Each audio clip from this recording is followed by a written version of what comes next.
Assalamualaikum warahmatullahi wabarakatuh. Perkenalkan, nama saya Febriza Abril Valentina, NPM 1831090341, dengan mata kuliah Sosiologi Pendidikan.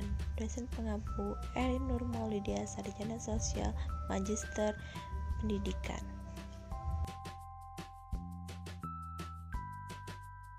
Baiklah, di sini saya akan menjelaskan tentang masalah pendidikan andragogi. Berikut adalah cuplikan video dari saya. Andragogi, menurut Malcolm Knowles, father of andragogy, mengungkapkan istilah lain yang mirip dengan pedagogi atau andragogi yang merujuk pada ilmu dan seni mendidik orang dewasa.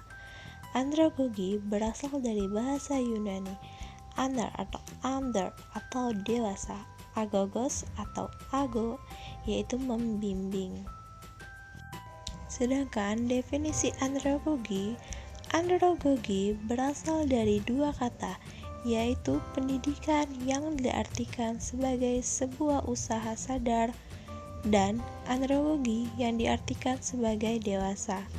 Andragogi berasal dari bahasa Yunani kuno atau anar dengan akar kata andr yang berarti orang dewasa dan agogos yang berarti membimbing atau membina.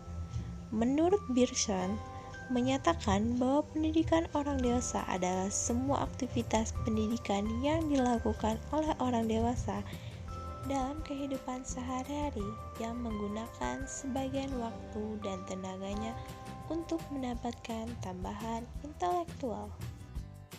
Andragogi adalah ilmu yang membahas pendekatan dalam interaksi pembelajaran antara pendidik dan peserta didik yang berusia dewasa. Andragogi lebih bersifat proses, yang dimana tutor atau tenaga pendidik memiliki peranan rangkap, yakni sebagai perancang dan pengelola proses serta sumber belajar.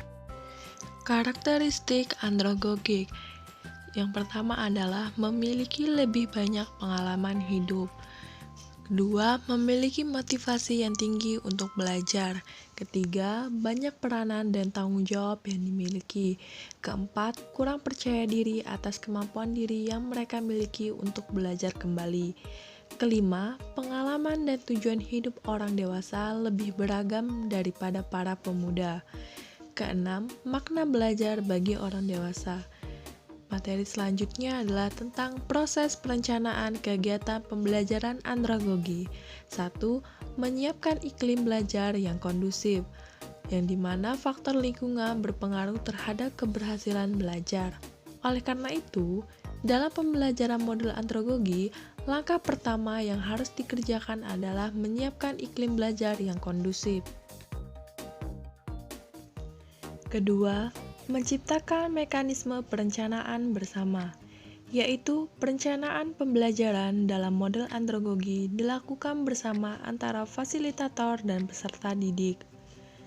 Dasarnya ialah bahwa peserta didik akan merasa lebih baik dan lebih terikat terhadap keputusan dan kegiatan bersama apabila peserta didik terlibat dan berpartisipasi dalam perencanaan dan pengambilan keputusan. Ketiga, menetapkan kebutuhan belajar, yaitu dalam proses pembelajaran orang dewasa perlu diketahui lebih dahulu kebutuhan belajarnya. Ada dua cara untuk mengetahui kebutuhan belajar, yaitu yang pertama adalah model kompetensi dan yang kedua model diskrepensi. Dan yang keempat, merumuskan tujuan khusus atau objektif. Program tujuan pembelajaran ini akan menjadi pedoman bagi kegiatan-kegiatan pengalaman pembelajaran yang akan dilakukan. Kelima, merancang pola pengalaman belajar. Untuk mencapai tujuan yang telah ditetapkan, perlu disusun pola pengalaman belajarnya atau rancangan programnya.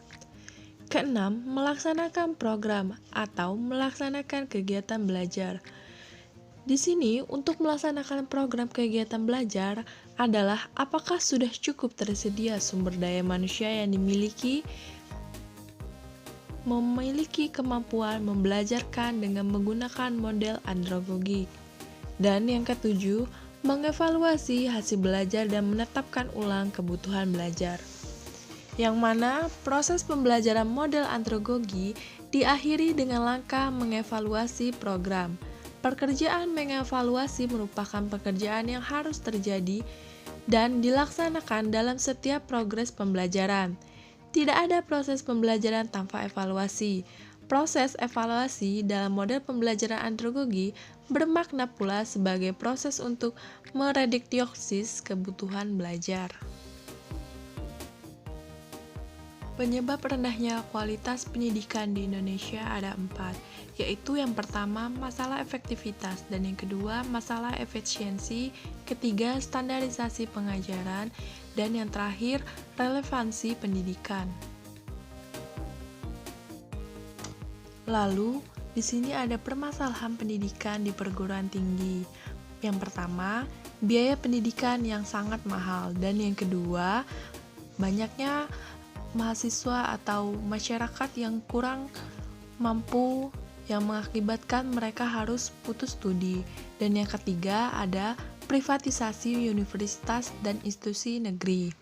Dan yang terakhir ada tuntutan akademik terlalu padat. Baiklah, itu saja yang dapat saya sampaikan. Apabila ada kesalahan, saya mohon maaf. Kepada Allah, saya mohon ampun. Wabillahi taufiq wal hidayah. Wassalamualaikum warahmatullahi wabarakatuh.